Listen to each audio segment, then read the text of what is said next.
C'est une mauvaise nouvelle pour le climat. 28 nouveaux projets d'extraction de pétrole, de gaz ou de charbon de grande ampleur, qu'on appelle des bombes carbone, ont vu le jour depuis 2021. Mais alors, de quoi parle-t-on concrètement et quels sont les risques liés à de tels projets? C'est le sujet à la une de ces actus. Avant de rentrer dans le vif du sujet, commençons par définir les termes. Une bombe carbone, qu'est-ce que c'est? Les bombes carbone, qu'on appelle aussi bombes climatiques, qui désignent, comme je vous le disais, les projets qui visent à extraire des combustibles fossiles, comme le pétrole, le gaz ou le charbon, avec une particularité. Chacun de ces projets est capable d'émettre plus d'1 milliard de tonnes de dioxyde de carbone au cours de sa durée de vie. Dit comme ça, c'est assez difficile à imaginer, mais pour vous donner un ordre de grandeur, un aller-retour Paris-New York en avion pour une personne émet environ 2 tonnes de CO2.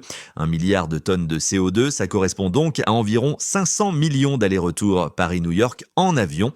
Ces projets accélèrent le dérèglement climatique car l'exploitation et la combustion de ces énergies fossiles comptent parmi les principales causes du changement climatique. On le constate déjà, les vagues de chaleur, les sécheresses et les inondations se multiplient dans le monde. Et donc si on reparle de ces bombes carbone aujourd'hui, c'est parce que plusieurs ONG, à savoir Data for Good, Reclaim Finance, Éclaircie et Lingo ont mené une enquête sur le sujet. Selon elles, si 12 projets de ce type ont été annulés entre 2021 et 2025, 28 autres projets de bombes carbone sont entrés en exploitation pendant cette période. En 2022, les ONG dénombraient 425 projets de bombes carbone dans le monde. Un nouveau décompte de ces ONG recense aujourd'hui 601 projets. L'enquête dévoile également une liste de plus de 2300 nouveaux projets d'extraction de combustibles fossiles de moindre envergure que les bombes carbone, mais avec un potentiel d'émission supérieur à 5 millions de tonnes de CO2. Mais alors pourquoi c'est si important? Eh bien, ces projets mettent directement à mal ce que l'on appelle notre budget carbone, c'est-à-dire la quantité de CO2 qu'on peut encore émettre dans le monde sans dépasser les objectifs pour freiner le réchauffement climatique. Très concrètement, les scientifiques estimaient début 2025 que l'humanité pouvait encore émettre au maximum environ 130 milliards de tonnes de CO2 pour maintenir le réchauffement mondial sous le seuil des 1,5 degrés fixé par l'accord de Paris selon l'Observatoire européen Copernicus et de nombreux autres instituts climatiques. L'accord de Paris a été conclu lors de la COP 21 en 2015. Concrètement, avec ce texte, 196 pays du monde s'étaient engagés à prendre des mesures dans le but de limiter à plus de degrés le réchauffement climatique en 2100 par rapport à 1850 et en faisant tout pour limiter le réchauffement à plus 1,5 degré. Mais le truc, c'est que l'ensemble de tous les projets recensés par les ONG, bombes carbone et autres, représentent selon France Info un cumul d'émissions potentielles de plus de 1400 milliards de tonnes de CO2, ce qui a donc 11 fois supérieur au budget carbone mondial restant pour contenir le réchauffement climatique sous 1,5 degré par rapport à l'ère pré-industrielle, selon les calculs des auteurs. Et cet objectif aujourd'hui, il semble définitivement inatteignable.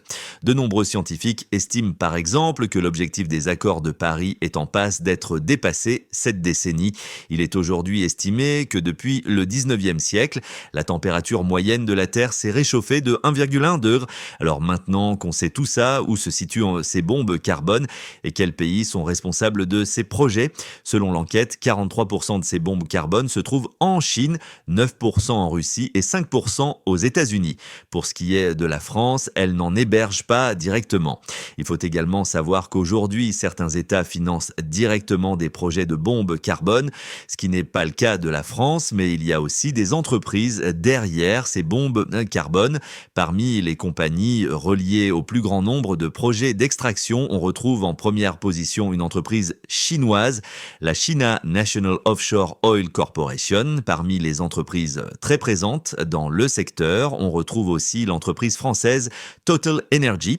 Dans le détail, la multinationale serait à l'initiative d'une centaine de nouveaux projets planifiés, dont 30 seraient des bombes carbone.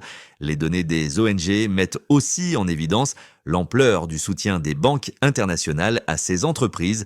Au total, plus de 1600 milliards de dollars ont été alloués aux entreprises d'extraction fossile depuis 2021, avec environ 414 milliards de dollars investis seulement en 2024, une hausse de 30% par rapport à 2023.